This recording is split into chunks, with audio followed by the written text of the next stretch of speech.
Comment concilier protection des lanceurs d'alerte et management? Sandra Chahat-Petit, bonjour. Bonjour Jean-Philippe Denis. Sandra, directrice du RITM, donc le laboratoire d'économie et gestion de l'Université Paris-Sud.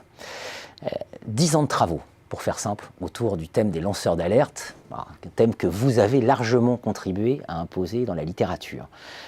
Au bout de 10 ans, on a parfois l'impression qu'on n'a pas avancé. Enfin, on ne sait pas trop où on en est. Ces affaires sortent tout le temps. À chaque fois, le lanceur d'alerte est brûlé en place publique. On sent bien que ça doit être extrêmement compliqué.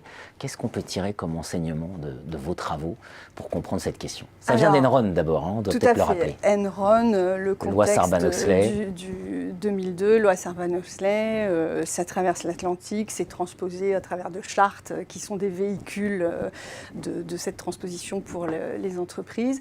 Et les différents sujets sont la trajectoire du lanceur d'alerte. Qu'est-ce qui fait qu'on devient lanceur d'alerte? Qu'est-ce qu'il fait qu'on survit, donc qu'on devient résilient, qu'on est résilient ou pas aux phénomènes multiples de représailles? Et puis c'est aussi la question de la protection des lanceurs d'alerte. Et là, peut-être à l'inverse de ce que vous avez dit, on a quand même beaucoup avancé, même si c'est lent, même si c'est trop lent. Des dispositions européennes au plan légal, une maison des lanceurs d'alerte lancée le 21 novembre 2018, la loi Sapin 2 qui commence à produire ces décrets, et donc on va attendre d'avoir les effets, de pouvoir les mesurer, de les apprécier.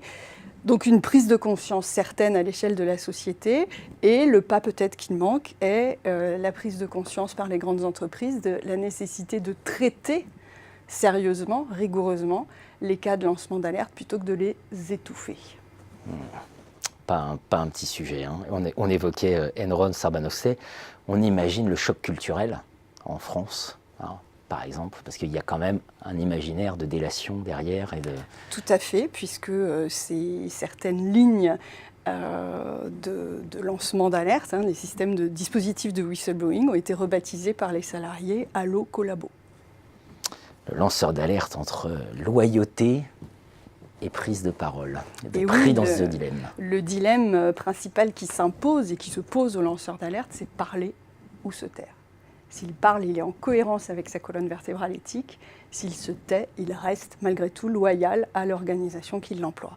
Donc ce n'est pas si simple, ce n'est pas quelque chose sur lequel on peut porter un regard rapide et évident. Chaque cas est différent.